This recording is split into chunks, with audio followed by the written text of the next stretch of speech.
Okay, this meeting is recorded. Great, thank you, Rita.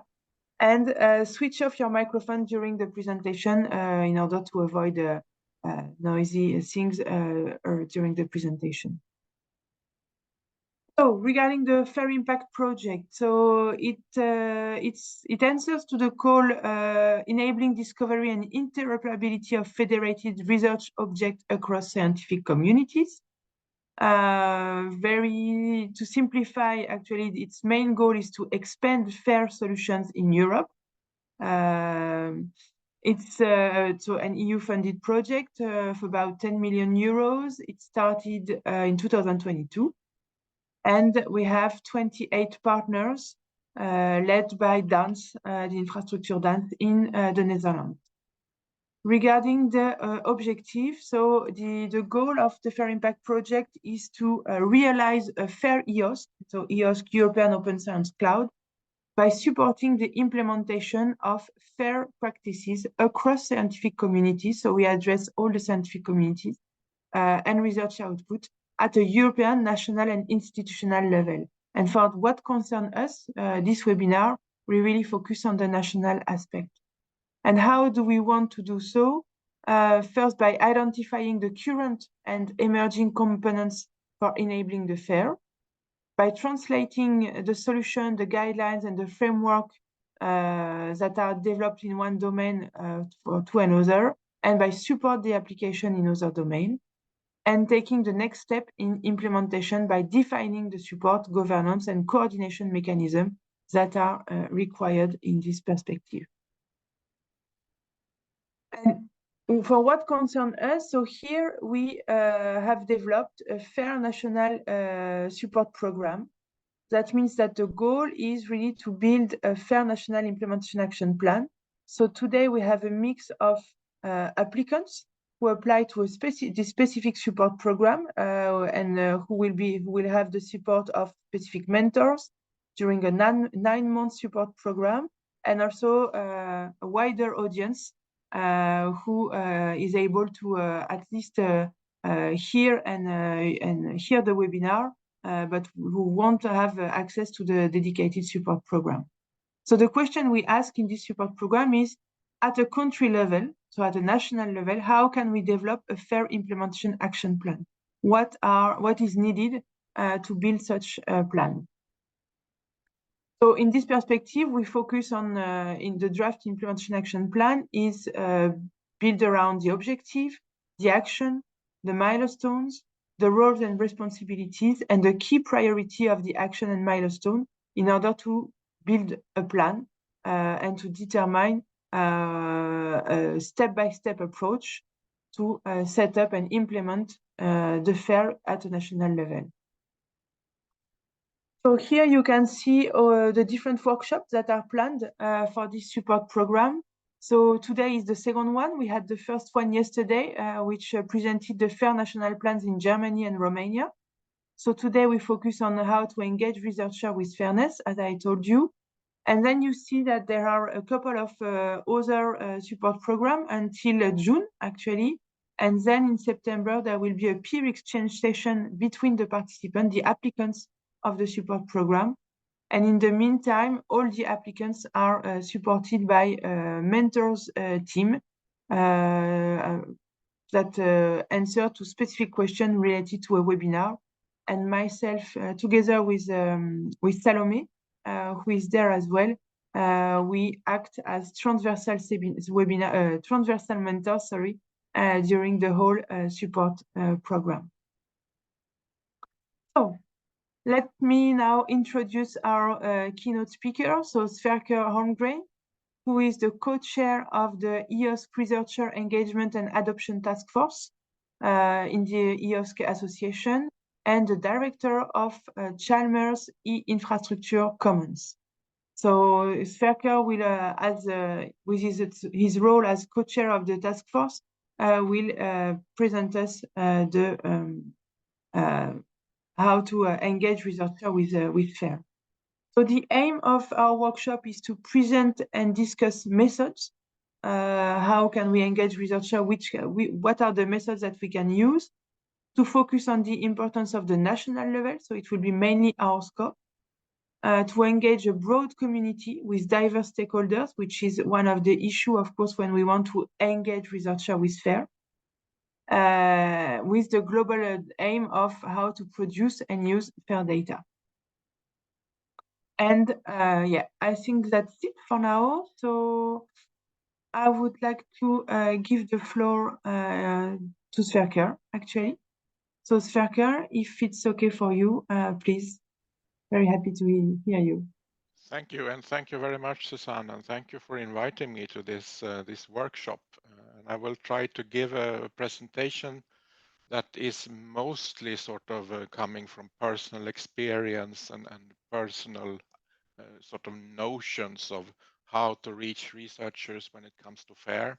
I will talk a little bit about the EOSC task force, but quite a lot of other things also. So let me try to share my presentation.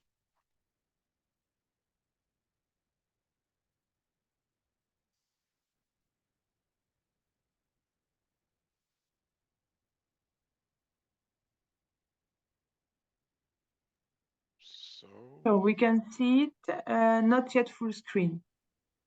And now I hope it is becoming full screen. No, now we can see your whole computer actually. Yeah, okay, perfect. Oh, Thank you, something Sverker. happened here.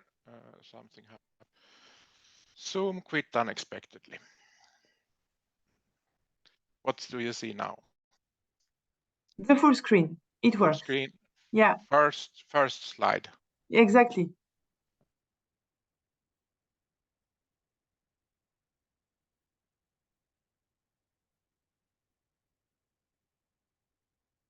We don't see anything now. No, I'm sorry about this. Something happened here. I will share That's my fine. screen again.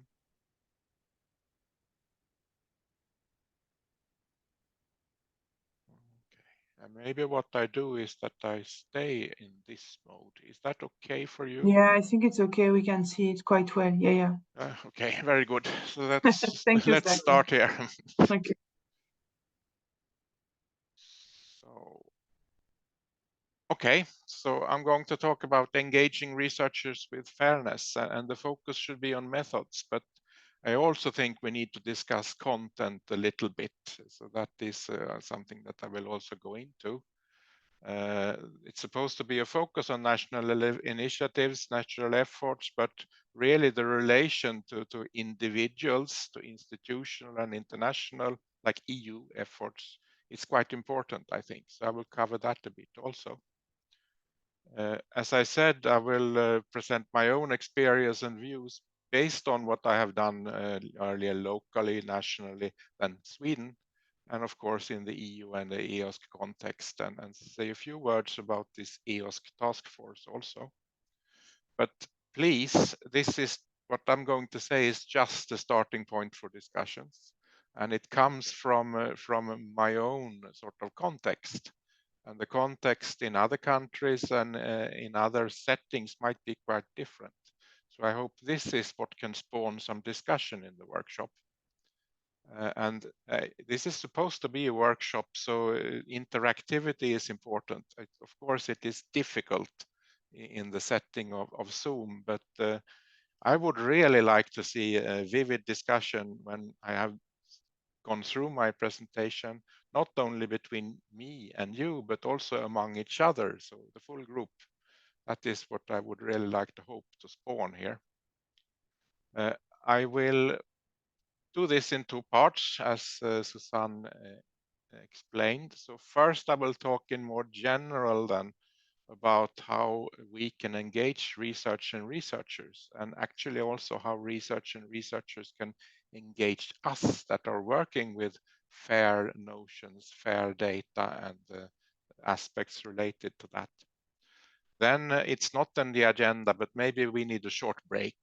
And then we start with the second part, then an example of a national process. And of course, that will be the Swedish process, which is adopted to the Swedish situation. So that's, I will also point to what is sort of special there, and maybe your situations are quite different. So that could be something that is interesting to discuss. And as Susanne said, it's very good if you write questions in the chat. Susanne will and Salome will deal with those afterwards. If you have something urgent, please just shout out during the presentation also. I think that improves interactivity a bit. So before even starting to talk about fairness and the discussion on how can we reach researchers, I think it is important to go back to sort of a basic facts when it comes to research. So in a sense, then I would like to point to that there are several driving forces that are acting in the research system, and these are different driving forces for different actors. So if you really exaggerate this and simplify it much too much, then a researcher, well, might be thinking mostly about how can I make a career in research? And of course, then you need to think about how to act with that incentive. At an institutional level, one major point there is to safeguard the quality of the research of the institution, so that the institution really provides what our university is supposed to provide, high quality research. At the government level or at the policy making level in a country, an important point is how do we get bang for the buck, essentially. So taxpayer money is spent for research, and the government wants to make sure that the impact of this research is as large as possible. Today we see quite a lot of push towards actually coming to products, to reaching out from the research results outside university, but of course governments are also interested in keeping basic research at a high level in a country. So that's an incentive there. How do you get sufficient impact or as large impact as possible from the taxpayer money?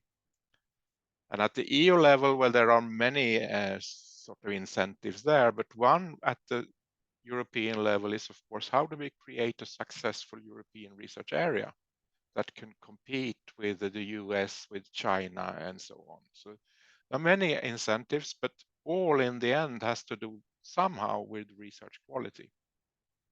Different aspects, different ways, but it is related, all of this, to research quality.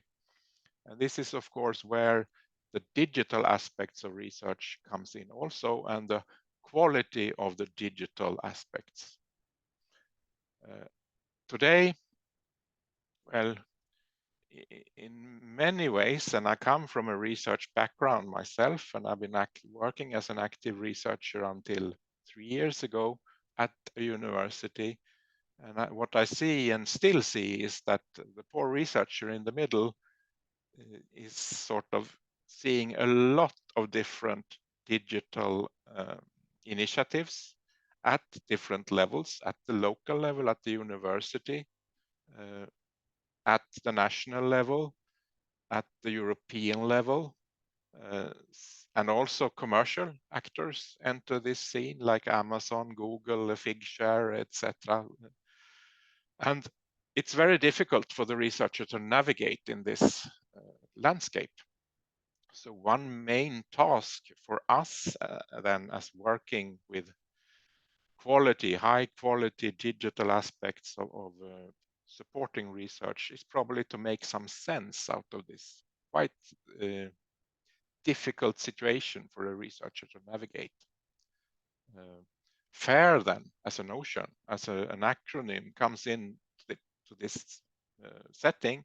And again, for many researchers, this is just another word that is sort of related in some unclear way to all of these other infrastructures, actors, and initiatives. So I think it is important when we start to talk about how to reach the researchers and how to reach research, that this notion of the real world, the actual world of a researcher, how that looks. And of course, this is different in different countries. It's different at different universities. Some cases, someone at the local or national level has made sense out of this. But in many cases, the researcher still stands and being a bit confused. Yes, and I think this is a setting when you try to talk to researchers and sort of explain what is FAIR and how is it related to services, to different actors like the library, etc. It is important to realize that it's the real world of the researchers. So how do we get engagement then? Well, I myself then have been active in trying to get engagement at the local level, at the university for many years. At the national level, I've been director of national research infrastructures or digital research infrastructures. And also then I've been in this co-chair position in the EOSC task force on research engagement and adoption. And what I see then, and as a conclusion, actually, the most important conclusion from the EOSC task force is that engagement of individual researchers or unstructured research communities, where you essentially don't have an entry point, from a top-down perspective, that is very, very difficult, and it's often also not very efficient. You reach individuals, you reach some champions, but you don't really get an impact in the research community. So one, I would say the main conclusion from the EOSC task force is that, well, maybe researcher engagement and adoption was an impossible task for us to do at the European level. You need a much clearer description of what you're actually going to achieve from at a European level. And there, I think the second bullet point there, engaging with intermediaries, that's also what we say in the conclusions of the task force, is much more fruitful. And this goes at many levels. So from a European level, the intermediaries can be, for example, the university networks in Europe, like LERU and CESAR and so on. And they act then as proxies for the universities, and the universities act as proxies or intermediaries for the researchers. Our proposal actually from the task force is that, well, the next generation of this task force, it would perhaps not be a task force focusing on researchers, but instead focusing on gathering these intermediaries at the European level, like CESAR and LERU, into a working group of EOSC, the EOSC Association, and get input from there. And then you have a couple of levels down to the individual researcher, but still this sort of aggregation or federation, if you want to call it, is probably what is needed. And there is could have a discussion on this also in the continuation here. I would say that what I have also seen, or perhaps many have seen, is that there is an exception to this. It's not that I said that it's not efficient to reach individual researchers in a top-down perspective, but if you're funding research, or if you're assessing research, like assessing the application for a position somewhere, then it's really effective, because then you have a direct impact on the research of the researcher.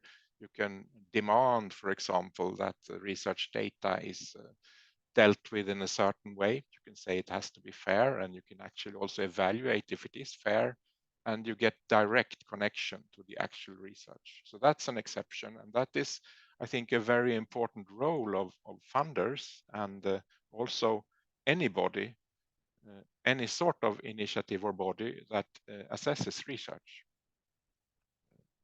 So yes, that is an exception. That is sort of top level interaction that works. Okay, as I said, these intermediaries, they can really be, I think, individuals, champions at the university level. They can be institutional initiatives like a repository at the university. They can be the institutions themselves when acting towards and in the European university networks, for example. They can be national initiatives, and that's what we're going to talk more about in this webinar also. So it could be the national initiative for data preservation, data publishing that acts as an intermediary towards researchers, providing services, providing support, etc. And of course, what is also, I think, important here is that many research infrastructures in many fields, bioinformatics, physics, whatever, they are pretty advanced when it comes to research data management and fairness. And they also then can act as intermediaries, bringing fairness, bringing proper data management to the world of the researcher that creates data in the research infrastructure or uses data from the research infrastructure. And this also happens at sort of all levels here. So there are local research infrastructures, or whatever you call them at the university, some facilities that do this in a good way. They really act as advocates for proper data management and fairness. And of course, there are national research infrastructures and international, the ESFRIs, for example, at the European level. And they, I think, at least what we see is that they are important actors in this landscape to bring fairness to the individual researchers.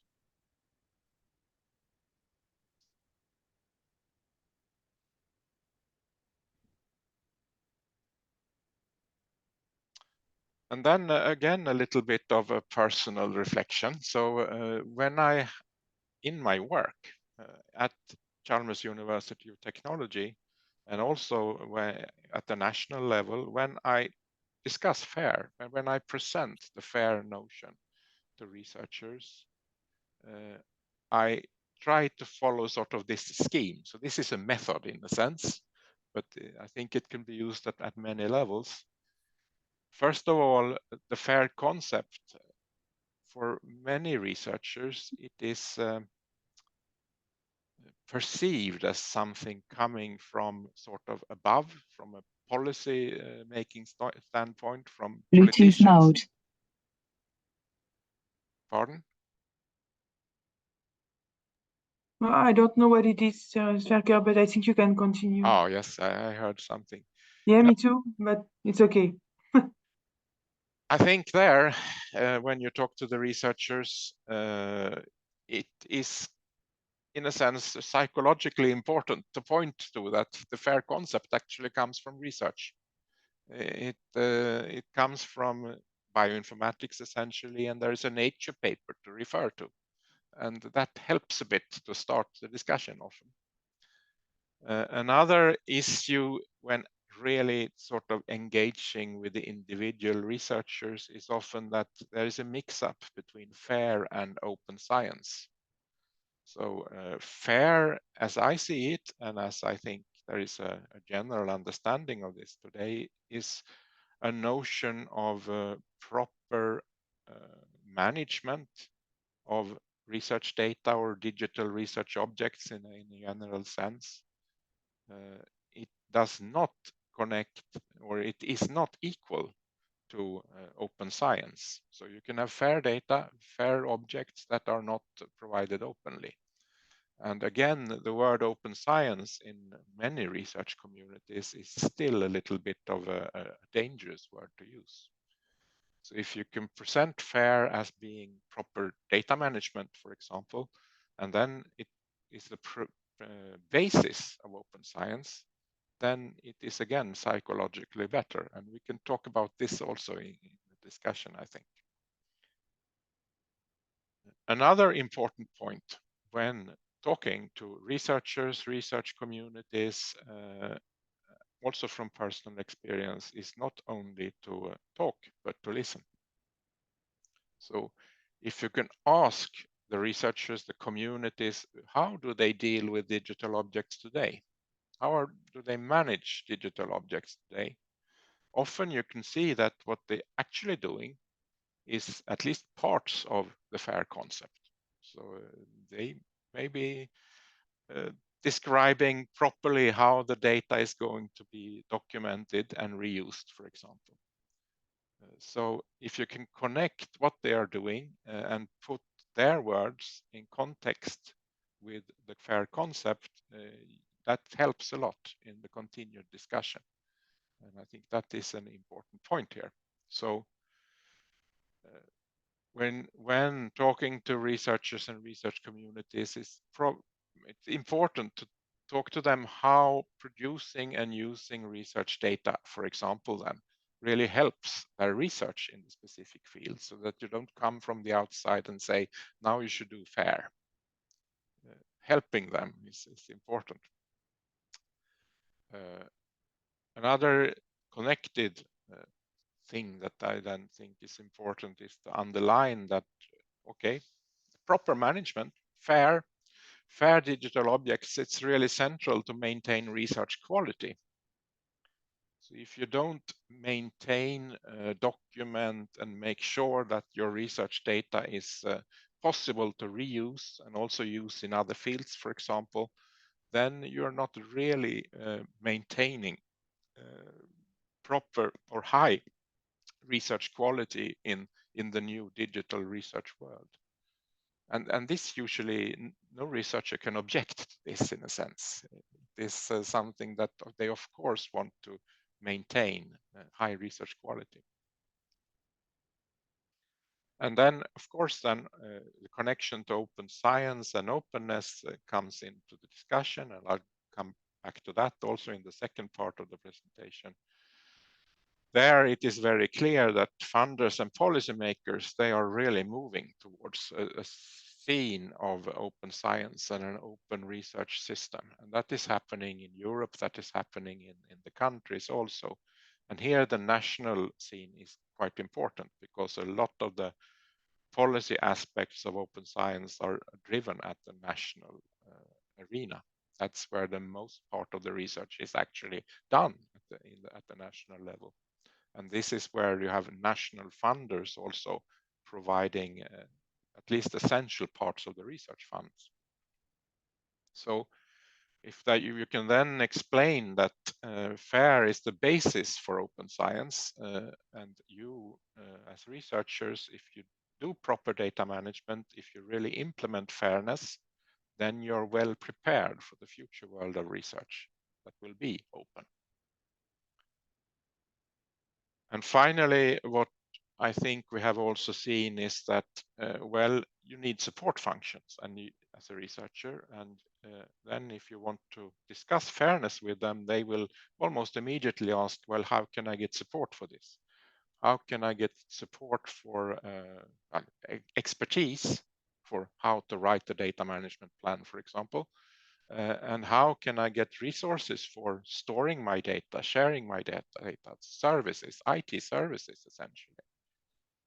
And again, it is very helpful if you can point to services that are already there, but maybe the researchers have not noted, or some services that are in the vicinity of the researcher, so that they can recognize, okay, this is the type of service that I'm used to, but maybe a little bit more advanced. So this could be the local library. It could be the local data office or research data management initiative. It can also be, and I think it is now becoming in many cases, national repositories, national research data management initiatives. And finally, again, I want to underline the importance of research infrastructures here, because they can really provide this type of services. In many cases, they do provide services for FAIR data, for example, in a pretty advanced way. So if a researcher is then perhaps managing data, creating data for bioinformatics, it might be very good to point to either the national node of the bioinformatics infrastructure or to LXC in the European setting. Because there you have the connection to the research field and the research area, and you have experts that will understand the needs of this researcher. Okay. I cannot resist to point to the research infrastructure, or what you want to call it, the support effort that we have at Chalmers University, and I explain why I point to it also.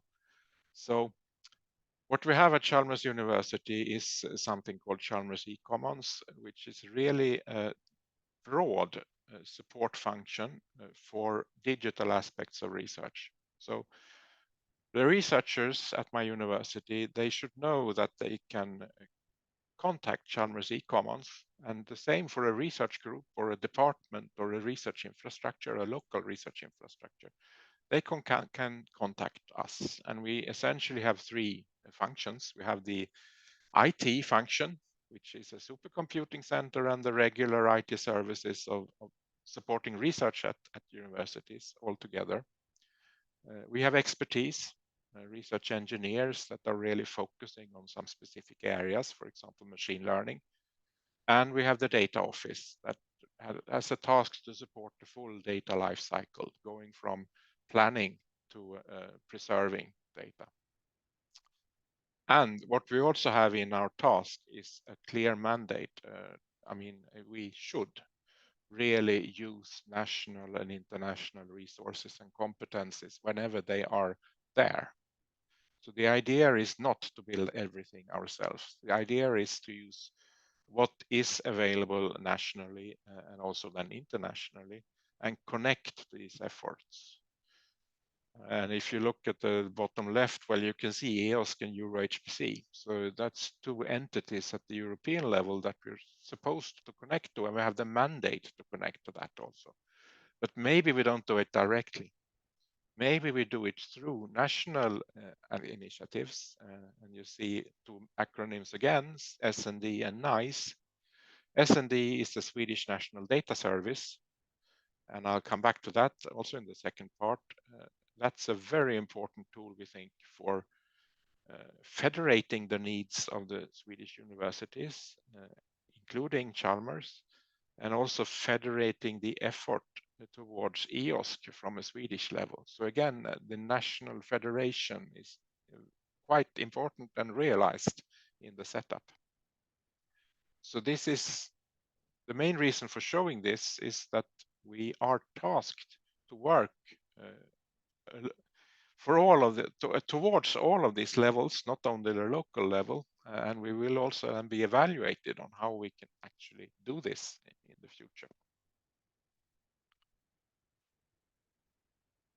So I think stopping here, the first part of the presentation, national level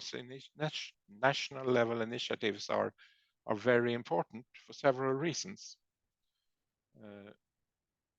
And they then act as proxies or intermediaries towards researchers when it comes to improving and introducing fairness in their research. And one very important point here is that most researchers, they really work in international and national context, and that is becoming more and more important for research today. And especially if you look at the most successful research efforts, it is rare that that is coming from a research group sitting isolated in a corridor at one university. It comes from some international aspects of that research, including often collaborating on digital objects, data, software. So this means that policies and services, they have to be coordinated across the levels. So if a research group wants to collaborate with another research group at another university elsewhere in the world, it would be really good if the services were coordinated and it was possible to exchange data, software, etc. And this is one of the main ideas of the European digital infrastructures and also EOSC, of course. But the majority of the funding for the efforts comes from national funders. So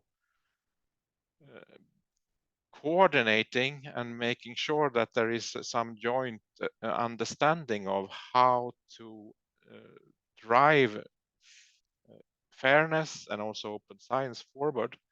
It is again, of course, connected to funding. Funding makes so that you can provide or you can put restrictions on how to use the funds.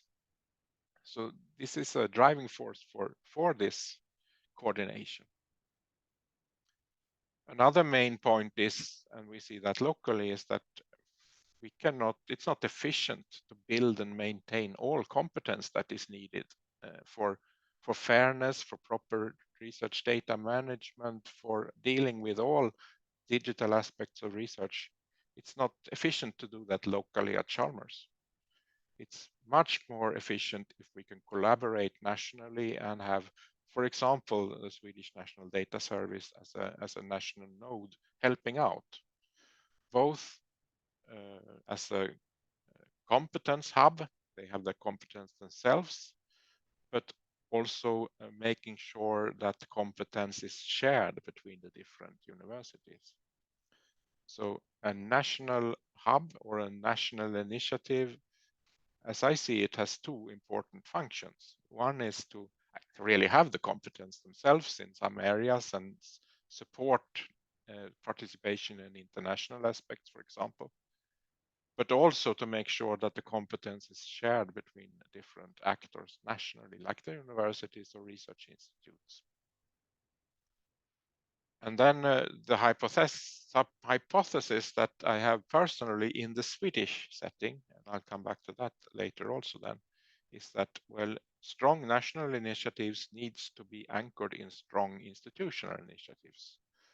But here I think there could be quite different views. And also I know that the situation is very different in different countries. So this could also be something to discuss in the following discussion. So I think I'll stop there. It was a little bit longer than what was in the agenda, but now I hope that we have something to start off a discussion. Thanks a lot, Sverker. It was very clear, and I think it already gave a lot of options or things to reflect on for how to engage the researchers. So I would like to know whether do we have some question from the audience? Question or comment? As Sverker mentioned, it's also possible just to comment or maybe to share some of your experience in order to resonate with what Sverker just presented. So who would like to start? And please disagree with me. That's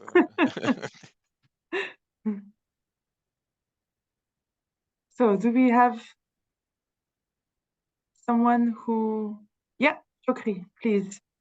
Thank you. Yeah, sorry, can you hear me? Can you hear me? Not very well, actually. It's like you are in a kind of cathedral. Yes, I'm using the mic, so excuse me for the quality of the sound. Can you hear me now?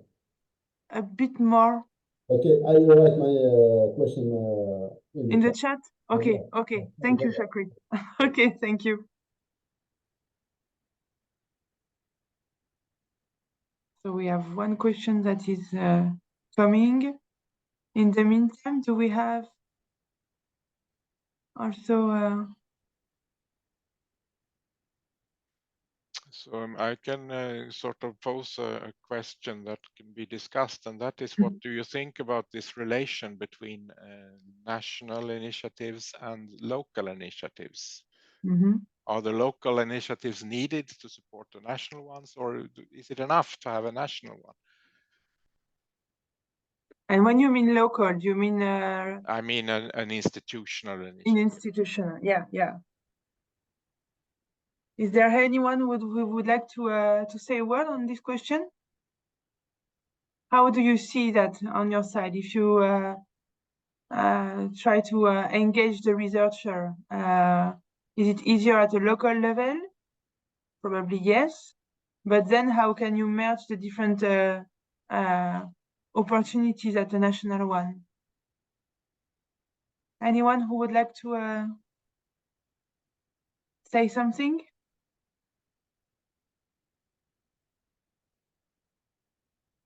Besem, please. Thank you. Engaging a researcher locally, it's a good idea. But one of the methods that Mr. Severger say that it may involving some intermediaries to do that. So it's also we need how to involve intermediaries. Also, this requires also a method to involve intermediaries. So in the case of your experience in Sweden, how we can provide more in this context? I think your question relates to this notion and the hypothesis that I have that there has to be some sort of strong local or institutional node that can really act towards the researchers. And there, I think a main issue, a main point, a main method is really to get the university management and the university leadership to realize, see that there is a need of such a function.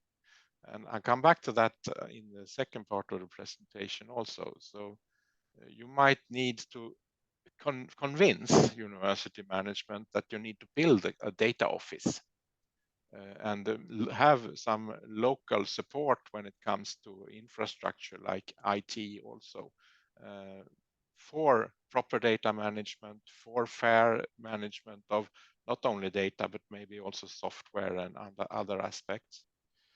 And there it might be difficult to convince university management just saying that, well, research quality is important, because then they say that, okay, researchers pay for that. They should have that in their research grants. And then what you can do is that you can anchor that discussion into the policy context of open science and openness and research security and all these aspects. And I'll come to that also in the second part of the presentation. So having different argument towards different functions or entities, I think is important. Thank you, Sverker. Maureen, do you want to react directly on that, or? Yeah, it's also a connected question.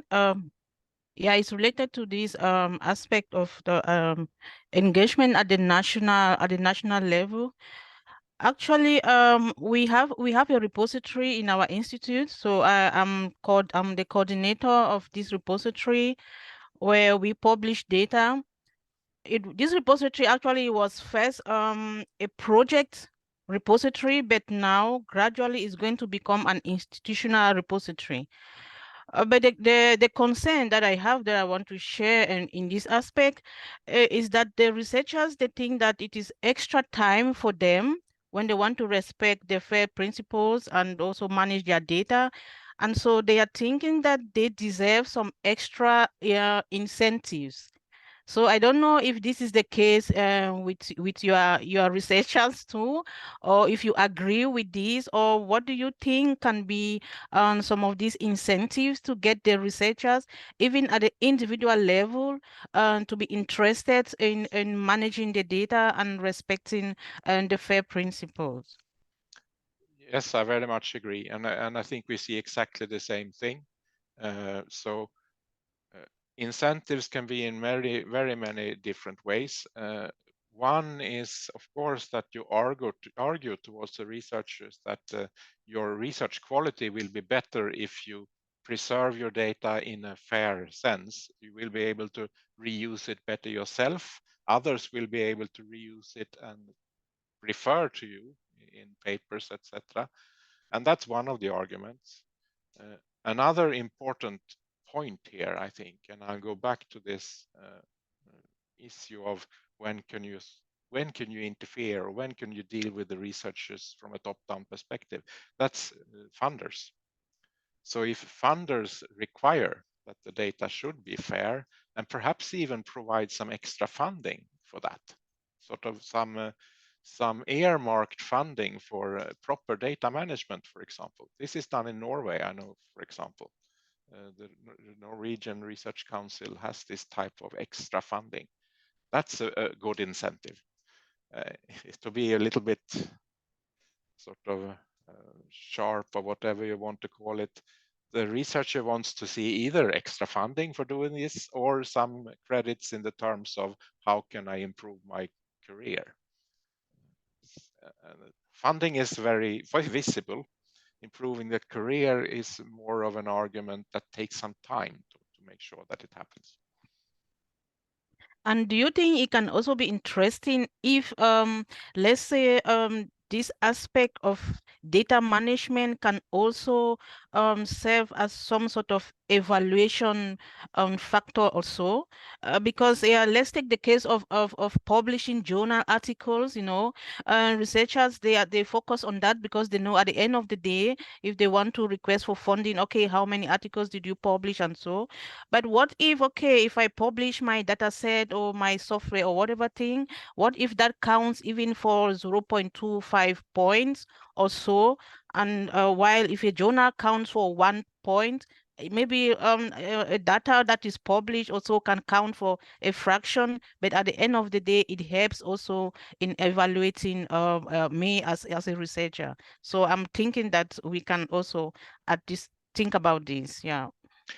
And I very much agree again. And I think this is becoming more and more clear in discussions at all levels. You cannot disconnect the notion of assessing research from the notion of making sure that data is fair, for example, because in the end, the assessment of research will be what pushes researchers, funding and assessment. So yes, and this is also why in the second part, I will talk about what has been done in Sweden.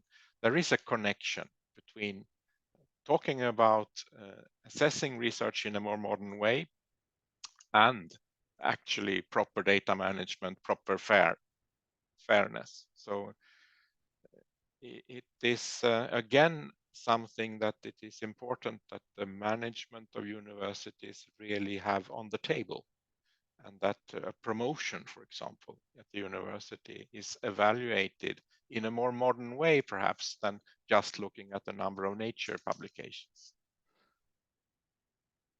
And we have a couple of questions from the chat as well, Serker. So the first one from Inge Sluverhoff, who says, I'm curious about your vision on the following.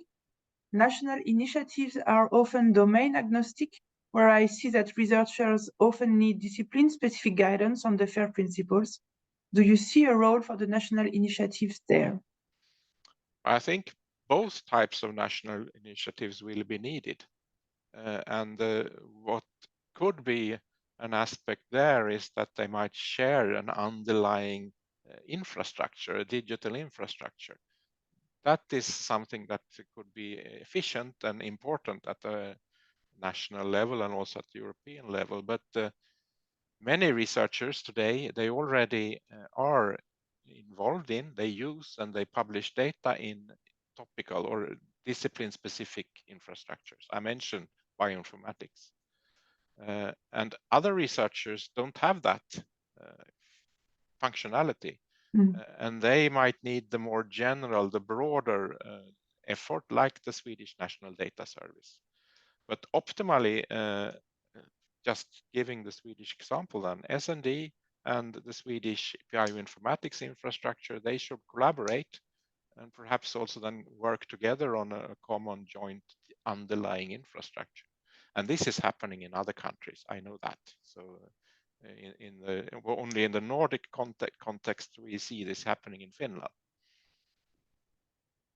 But I think conclusion is that probably both are needed because researchers will request both types of national efforts. Yeah, indeed. Okay, thank you. Then we have a question from Johanne Yeomans, who writes, you just said that a national hub needs to have different competencies and that it needs different competencies shared among different actors. Could you explain what kinds of competencies you think are needed at a national level? And I think it was also related to another question she had yesterday for the presentation of the Romanian and the German national roadmap regarding the competencies that are needed when you think at a national level. So, Sverker, if you can. Yeah. I guess that there is nothing right or wrong here, and there could be very different answers depending on what is actually being built in a specific country. But from the perspective of my own country, then what we see is that, well, to coordinate, for example, legal aspects and look into legal aspects of research data, it is very good to do that at the national level and have that expertise at the Swedish National Data Service, while the actual expertise on writing a data management plan, for example, working with a researcher directly, sitting down with a researcher, maybe it is better to have that at the institutional level. So support a main, as I see it, a main task for a national initiative is to support the local efforts when it comes to these questions that are difficult to have competence in at all universities. We cannot afford at Chalmers University to have 2 legal experts focusing on research data, but it can be done and afforded at the national level. And there are other similar topics, I would say.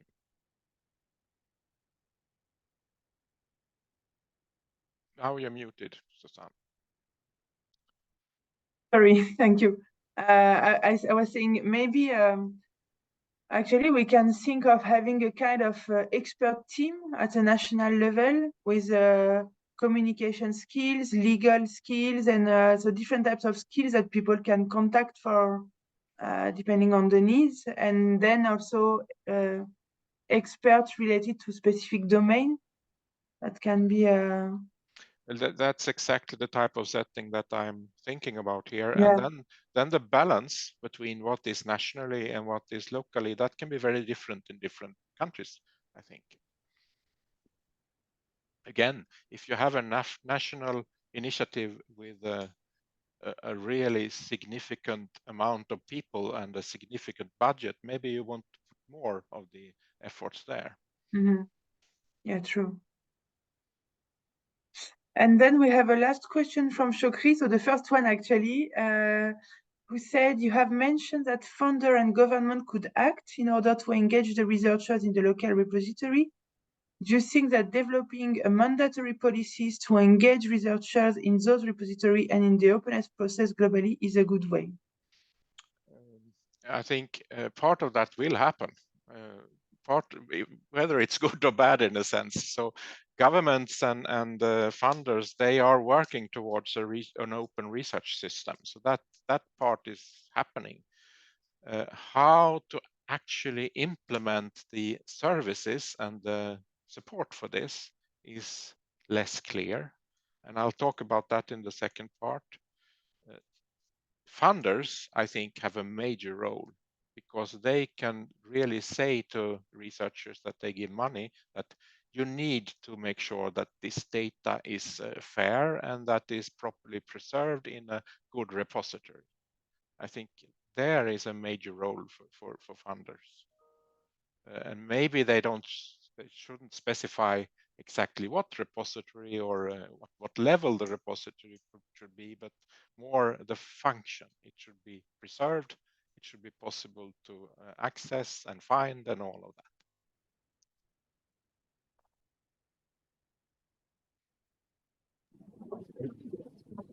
Okay, thank you.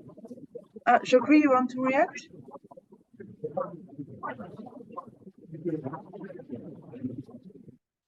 It's very difficult to hear. Yeah, I'm sorry. Okay, thank you, Chokri. Thank you for the reaction. It's quite difficult to hear you.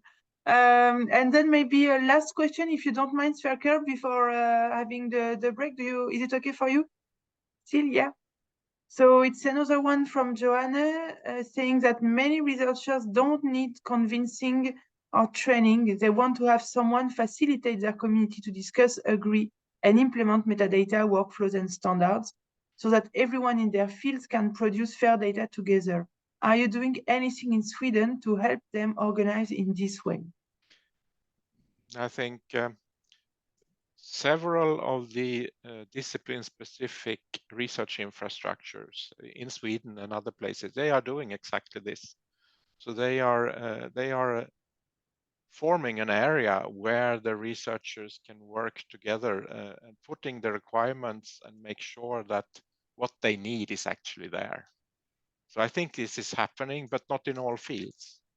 And it depends a lot on the structure of the field, also in a sense, the level of funding for a specific field, and the tradition.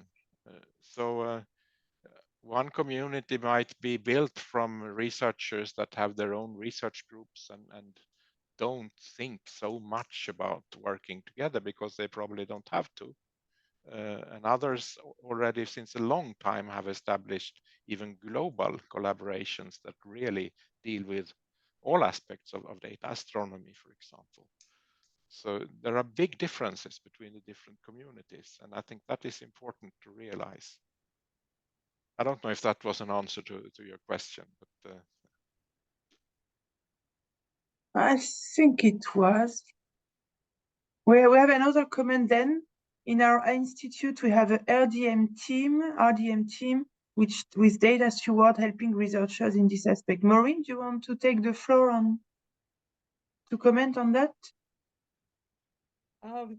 Yeah, I was just saying that it is true we have some institutes that at the moment they expect the researchers to combine their full research work and research data management.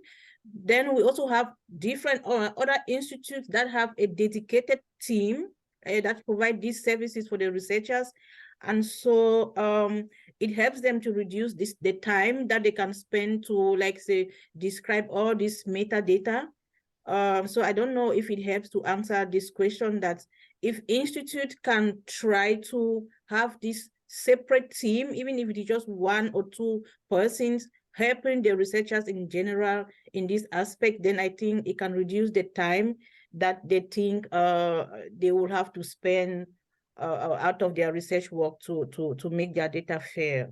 So for example, I'm working as a data steward, and that is what we do. And then there are also institutes that don't have this service. We also try to help them while waiting for them to also have positions for data stewards in their institute. And I think this approach of having some sort of central team with a few people helping researchers is exactly what we now have at my university, at Chalmers.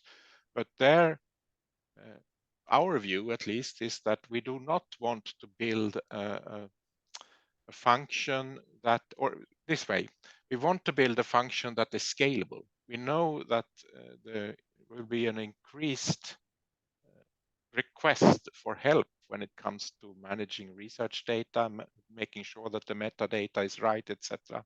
And the only way to handle that increase in a scalable way is that the researchers actually see that this is part of our regular research work. So we can help them, but not with the details and not with the sort of hard work. And in the end, I think this has to be realized by researchers, that as well as building a microscope, you need to build competence and make sure that the digital aspects of research are also sort of an integral part of the research work. Because otherwise we will build huge central functions and probably that in the end will not work. So pushing out the responsibility and the hard work to researchers, maybe it's not very much appreciated, but it's the only setting that will work in the end from our perspective.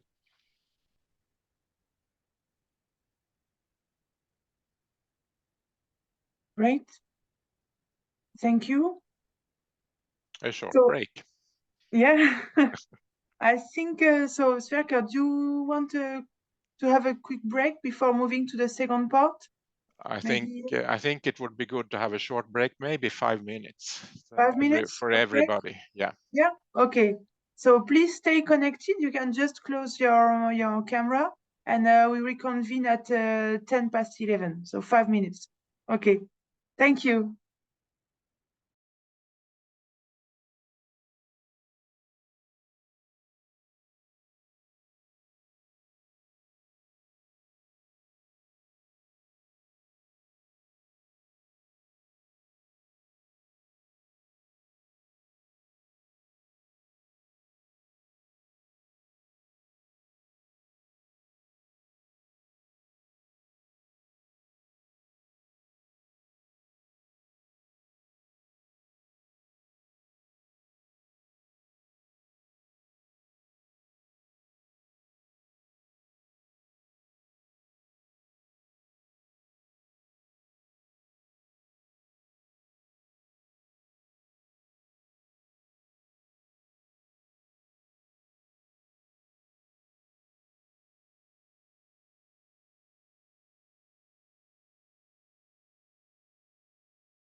Everyone is back. Great. I was about to ask about the recording, so it's fine. So we're back for the second phase of our webinar today, focused on how to engage researchers with fairness. And very happy to have as a speaker Sverker Holmgren, who will now start the second part of his presentation, focused on a concrete example based in Sweden. So Sverker, again, the floor is yours. Thank you, and I'm trying to share. We can see your screen. You can see my screen now. Yeah. And does it change? No, we are still on the white one. And yeah, no. Now. Yeah, an example of a national process. Good. Yeah, I don't great. know Thank you, what has happened with the Zoom that I have here, but this seems to work at least. Yeah, indeed. So I will then cover a national process, what has been done in Sweden. And again, it's an example, and it's by no means the thing that should be sort of done by every country. It's based on well, the Swedish situation, and I'll reflect a little bit on that also when I go through this. So the background here. Now we're talking about fairness, and in the beginning I said that, well, you should not mix up fair with open science, but the background is really the notion of open science. So in 2016 and then again in 2020, based on the EU directives, the Swedish government in the research bill said that, well, okay, in Sweden we should have implemented an open research system by 2026. And not so much more is said actually in the research bill. So there are no details on what is an open research system, at least not in the 2016 bill. 2020, there are a little bit more details saying that, well, publications and data should be open by 2026. Actually, just as a side comment, now we have just recently got the National Open Science Policy developed by the Royal Library in Sweden, saying exactly this. So publications and data should be open by 2026. And then in a slightly longer perspective, we should also have an open system for software and for methods and for educational resources. So things are being added here, including also citizen science. And the government then gave assignments to, first of all, the Swedish Research Council to coordinate open data, and open data, not fair data. I'll come back to that. An assignment to the library, National Library, to coordinate open access to publications. And actually then in 2021, in the directives to the universities, it is now explicitly stated that the universities should continue their work on open science towards this goal of 2026. So this is the policy context, the political context. In parallel to this, many universities have realized already early on that we need to deal with, most importantly, the research data created by research, and being somehow possible to share this and preserve it and so on. So in a sense, independently, many universities have established some sort of research data management support functions, both expertise and resources. So this is the background. Also in Sweden, there is a national infrastructure landscape when it comes to digital aspects of research. So we have horizontal national infrastructures that deal with research data in different ways. So we have a high performance computing effort, NICE. We have SUNET, which is actually part of the Swedish Research Council. They have the task to make sure that there is connectivity in the Swedish academic system, and they also provide some national IT services. And we have a third entity, this Swedish National Data Service that I talked about, that essentially has a task to deal with 3 letters of the 4 in FAIR. So findable, yes, they should have a data catalog. Accessible, yes, they should make sure that data can be accessed, if not only openly, but maybe also by request. And the data should be properly documented so that it can be reused.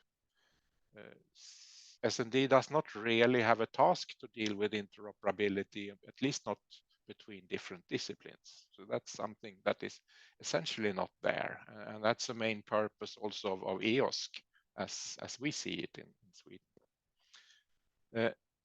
S&D is a university consortium where all the main Swedish universities, or almost all the main Swedish universities, are there, and it's funded 50% by the Research Council and 50% by the universities. And I'll come back to this. We see from the universities that S&D is and will be a very important tool when it comes to implementing FAIR and implementing proper research data management in Sweden.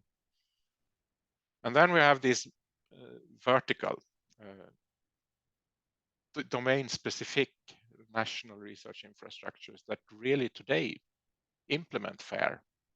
So one example is in the life sciences, where we have the national bioinformatics infrastructure, that is the Swedish node in LXC, so connecting to the European level, and they do a lot. I mean, they provide a lot of both services and expertise towards the life science researchers in Sweden. What is also important in this landscape is that many researchers, they frequently use data from other actors outside the academic system. So from the regions, the hospitals, there are 21 regions with hospitals in Sweden. Statistics Sweden, the National Board of Health and Welfare, and so on. Many other entities, both government bodies and non-government bodies. And of course, this is also data that is important for the researchers. But a point here is that we do not really have one single national actor that takes on the full responsibility for fairness. So S&D does part of that, but not S&D does not provide, for example, storage of research data. So that is handled or supposed to be handled by the universities themselves. And I think there is a reason for that. So let's see. Yeah. So a main reason for that is that if you look into the sort of administrative setting, the regulations of university, it's very clear that universities are responsible for their research data, including proper data management of the research data. They cannot push this responsibility away to someone else. They can collaborate on how to deal with this, but they cannot say that, okay, another entity like the Swedish Research Council or some of the digital infrastructures are responsible for this. So they need some, they need to take this responsibility on. That has been a main issue, of course, in the Swedish setting. Also, actually, which is a bit unique in Sweden, then we have the principle of public access to public official documents, offentlighetsprincipen in Swedish, which essentially means that everything that is sort of everything that should be preserved or sent in or out of a Swedish government authority, like universities, is public, unless it has to be preserved for some secrecy reason. And this, for example, includes all aspects of research data. So anybody can walk into a Swedish university and say, I want access to this research data, and then it has to be provided according to this law. And of course, then you do a security check or a check, has this data to be protected for some reason, for GDPR reasons, for example. But still, this openness is already there and has been there for a long time in the Swedish system.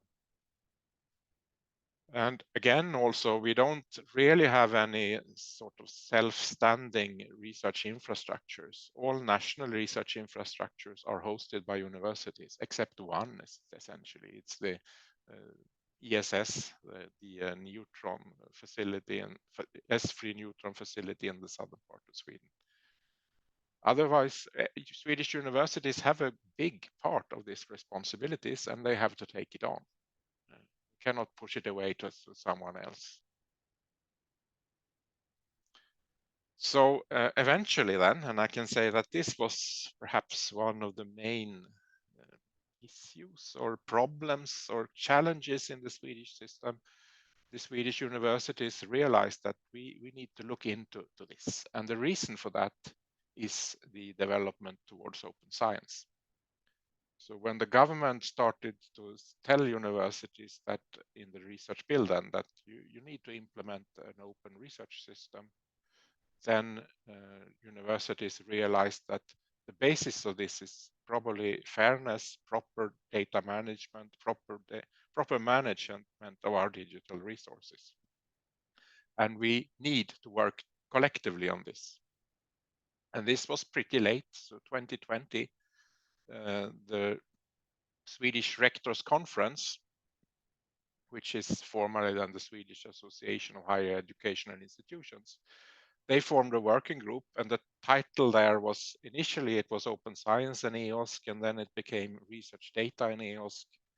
And before this, they actually had a coordination group on open science. So open science as a discussion or as a requirement from the government, it initiated the work that eventually led to some sort of agreement at the national level on how should we deal with proper data management and fairness. And I think this is an important lesson in a sense. Universities have the responsibility to make sure that their assets are preserved and dealt with in a proper way. And they eventually then agreed on that we need to deal with this. So this working group, the working group of the Swedish Rectors Conference, they published in 2021 a first version of what is then called the Open Science Roadmap. But the focus of the Open Science Roadmap is not really open science. It is much more focused on FAIR, proper data management, how to sort of get to the point where universities take on the responsibility of caring for their digital assets. It also has a strong, or what, not, how should I put this? It does not only deal with fairness, it deals with other aspects that are related to this. For example, assessment of research. So one of the items that is brought up in this roadmap is, okay, we need to look into how research is evaluated or assessed. The universities then have an agreement that they need to look into this. And for example, Quora and the DORA and other efforts are mentioned then in this roadmap. And actually then what also happened was that it's fine to have a roadmap. It is describing the general direction towards this open research system in 2026, but doing so by focusing on the proper management of digital assets. But we need more concrete help from the universities. So there is a roadmap. It was pretty quickly complemented by an action plan. And one of the targets of the work that Susanne talked about in this project is to create an action plan. But there was an action plan created then in Sweden.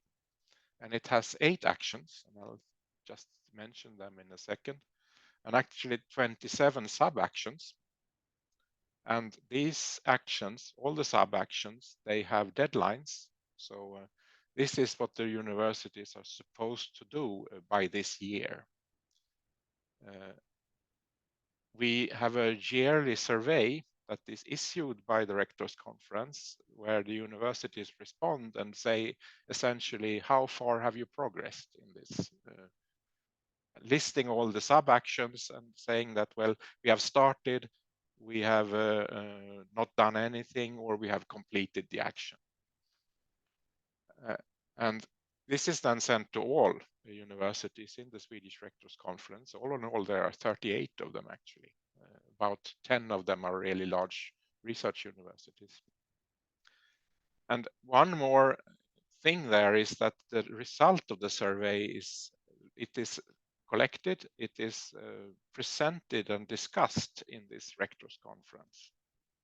So you sort of get a yearly walkthrough. What is the status now nationally for the different universities? How has anything progressed since last year? Issues are brought up, and it might be, it's not a huge event, it's a webinar, but still it gives some sort of push, a yearly push and a yearly evaluation of what is going on at this national level. In the action plan itself, it points to the Swedish National Data Service, S&D, as an important tool. But it also mainly points towards the universities that this is what you need to do. And S&D as such, the data service has developed a tool actually to facilitate the follow-up for the universities. So they can easily look in this tool and see what have we done since last year, what have we not done, and so on. And it's not an advanced tool, it's essentially an Excel sheet, but still it helps a lot in the internal considerations at the universities. And right now then, the first update of this roadmap and the action plan are being presented, so it will be in a couple of weeks. And there are no major updates, but for example, when the first version was presented, Quora was not around.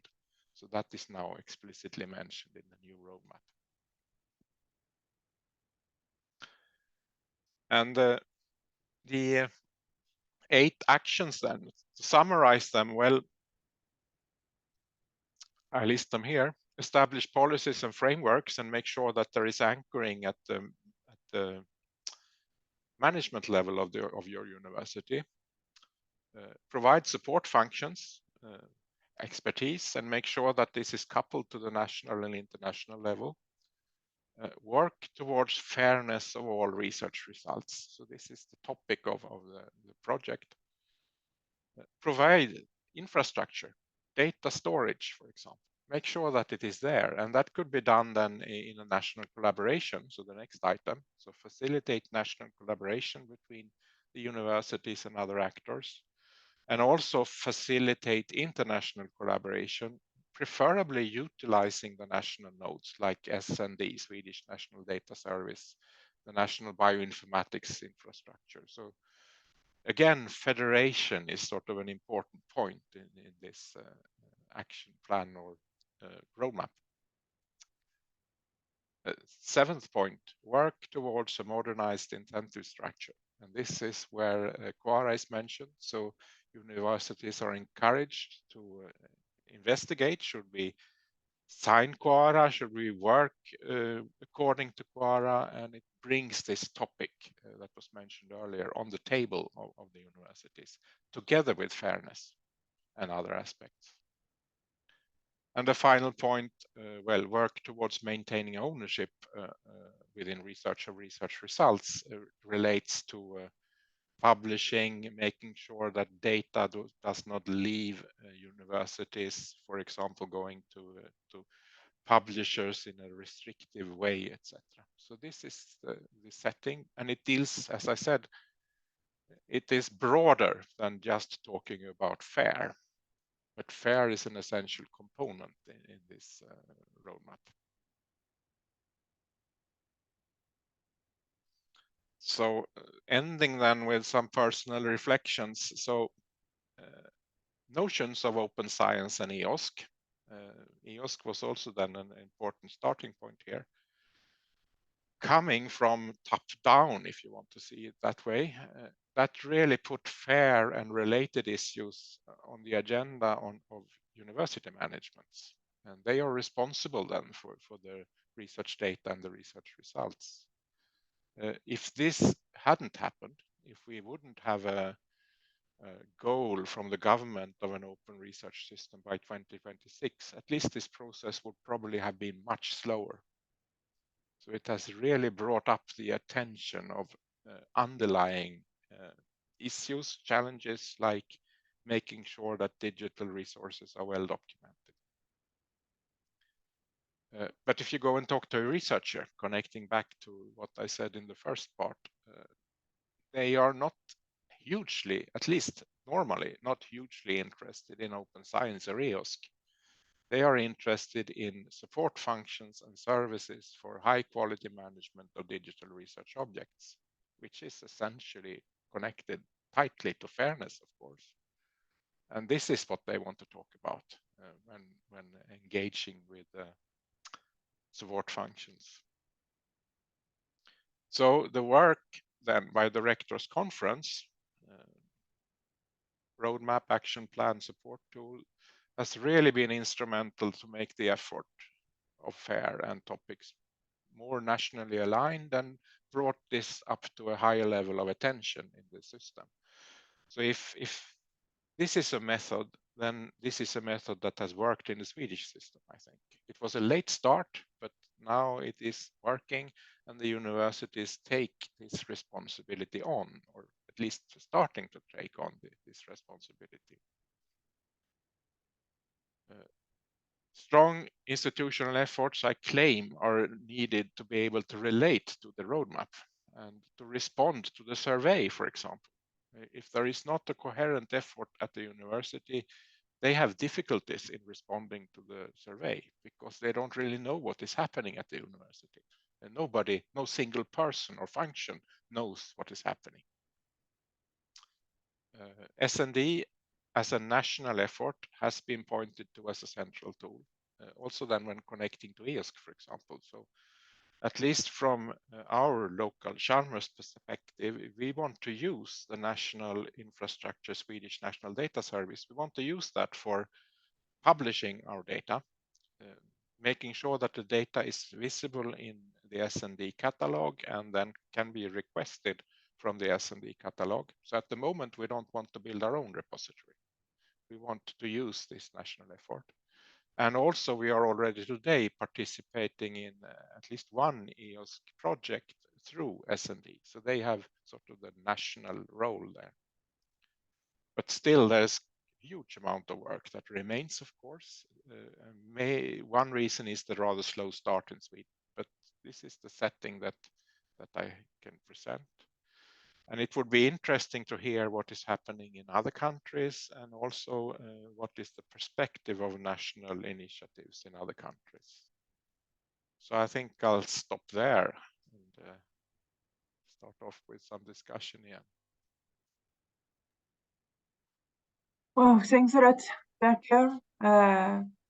It was really great to have this very concrete example. So yeah, the way you managed your presentation with these two parts was, I think, really fit completely with the need of the workshop. So thanks a lot for what you prepared. We have already a first question from Maureen in the chat, and of course, anyone is invited to either raise the hand or write another question in the chat. But let's address the first one. So Maureen asked, would you advocate for a national data infrastructure in Sweden, like the NFDI in Germany? What can be the pros and cons?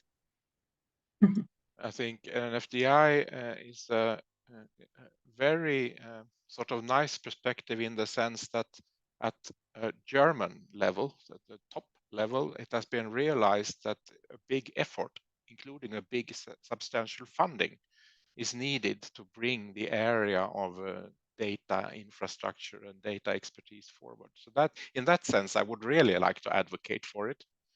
Sweden would need this type of effort when it comes also to the funding, because today, well, of course, S&D has funding, REA universities has funding, but there is nothing like the main effort of an FDI in Sweden, not even scaled down to the size of Sweden as a country.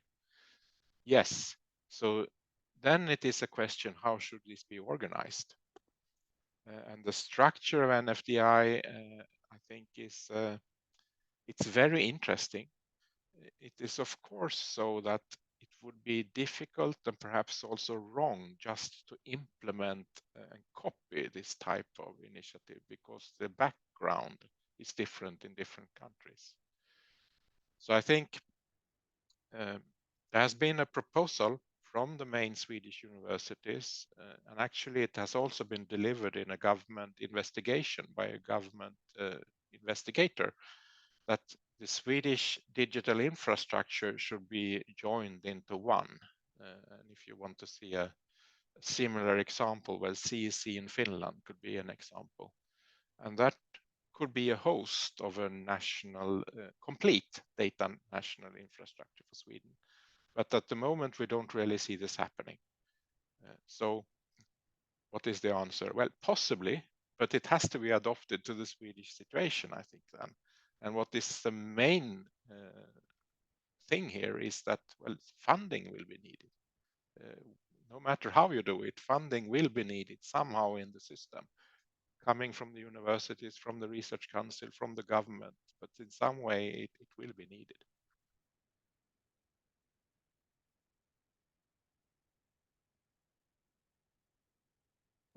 Thank you, Sverker. How can you, maybe on my side, so you shared with us the example of the Sweden universities. How do you see it integrated into a national? Of course, you mentioned, especially in your last slide, but in that the idea is then to integrate the national roadmap. How do you see then the dialogue with the government, for instance, or the policymakers in between the operational aspect with the university and the more political one? And there, I think the setting is very different in different countries. Sweden has a very lean, I would say, ministry. So they can set the general direction, and they do this in the bills for research, but they do not discuss the details, and they don't really have the resources to do that.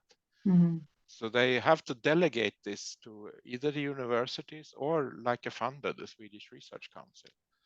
And they have done so also. They have given the Swedish Research Council and the Royal Library the task to coordinate open data and open publications. But again, I think the main expertise and the main sort of people that really can work with this operationally sits at the universities and in university consortia like S&D. Also, the Swedish Research Council, they have a couple of persons working with open data. But if you go out to the universities, there will be like 100 persons working with data management and also openness. So we don't have the big government entities in that way that are there in many other countries. And Okay. also, I think also the general sort of administrative setup in Sweden already from the 1600s actually is very much having independent government authorities and getting some leadership or some direction from the ministries and the politics.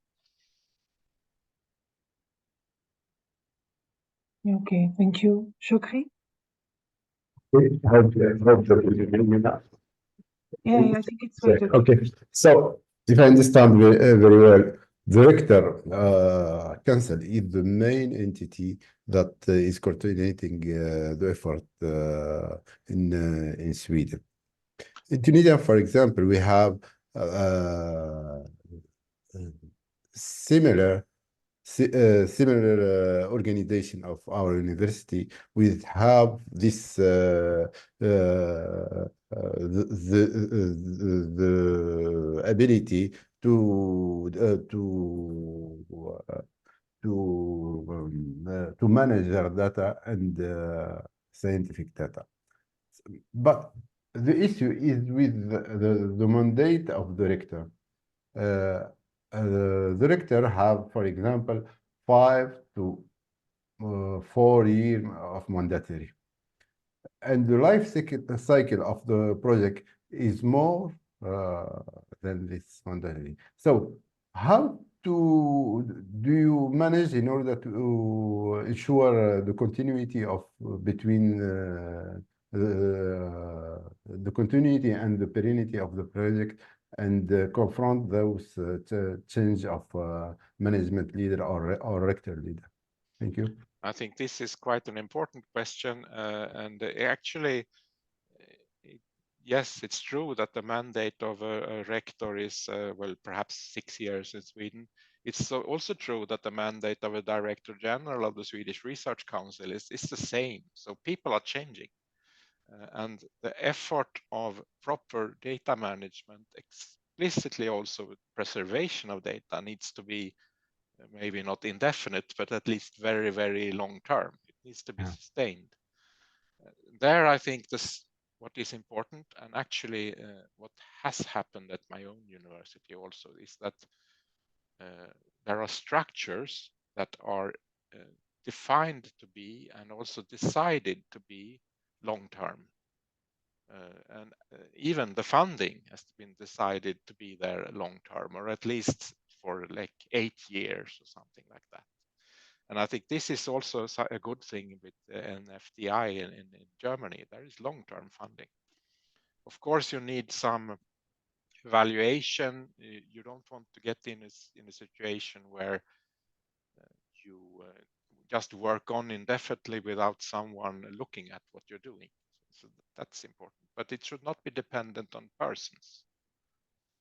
And I think, again, that is something that is being discussed at the moment for the Swedish National Data Service. This is today funded on a project basis, but that is not sustainable. And from the university standpoint, we want to see that, well, it's not sure that it's sustained. And from the university standpoint, we want to see that we can really trust this national infrastructure for making sure that our data is available. And that is being discussed at the moment. How should we set up these main infrastructures for the future? So I agree with you that this is very important. Sustainability of research infrastructure is something that is discussed a lot.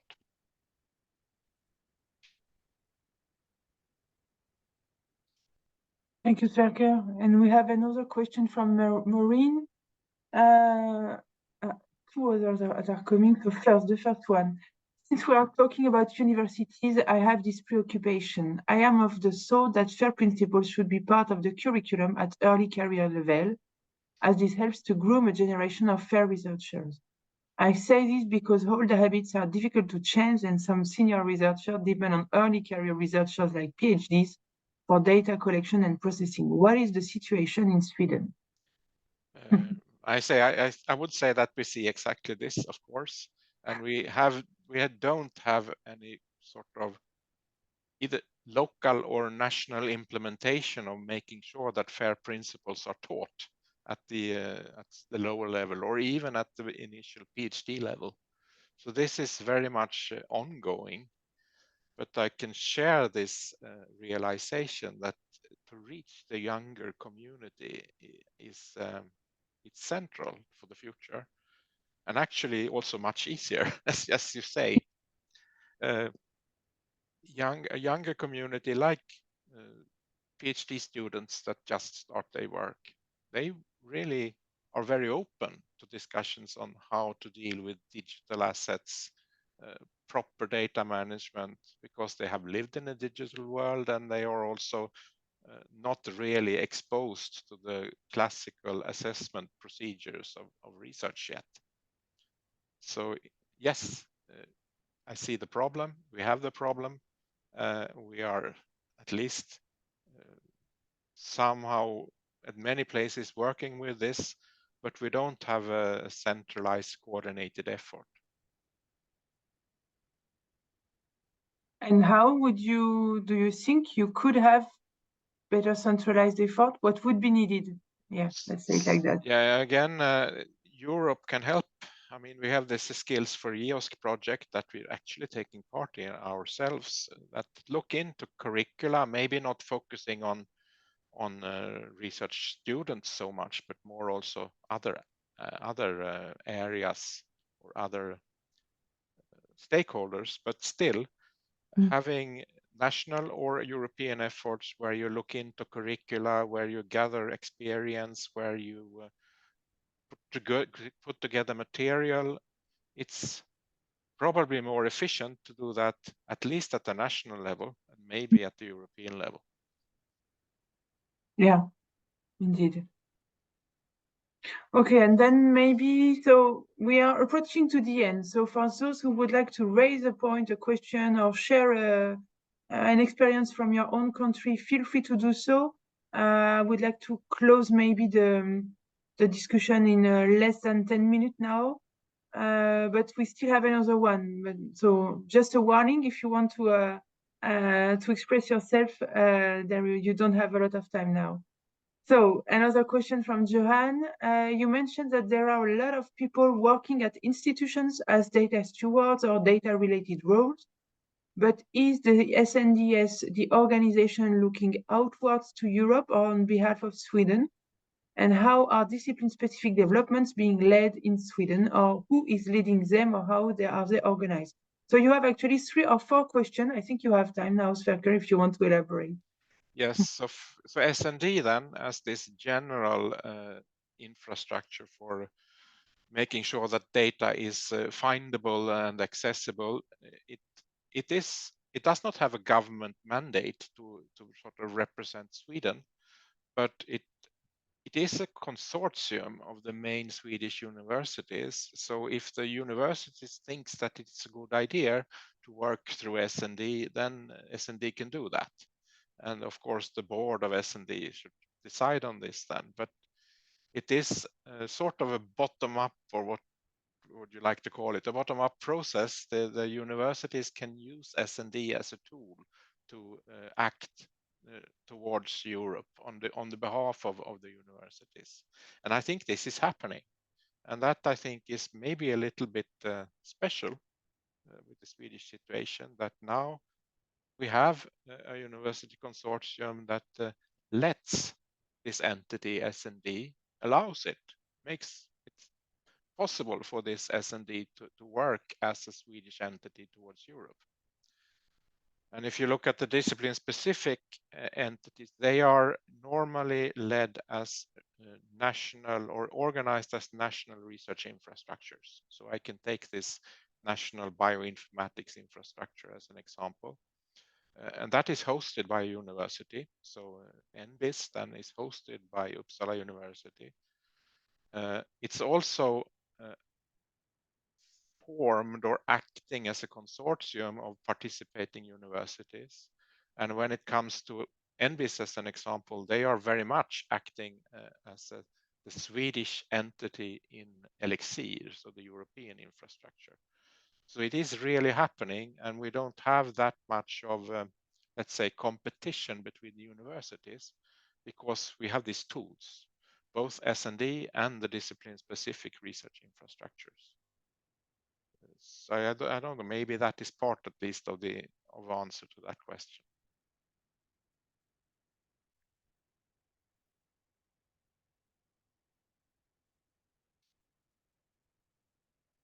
I think, yeah, Johan reacts, but what other about discipline? Yeah. Okay, not all disciplines are as well organized. Some are not, and I think again it goes back a lot to what is the history, what is the tradition in the different discipline, and how have they worked together on the national level before. And when there is no research infrastructure, then it's up to the universities to deal with this, for example, through S&D, the general infrastructure. But I mean, it's not the perfect situation, but for some fields, I think it's very good.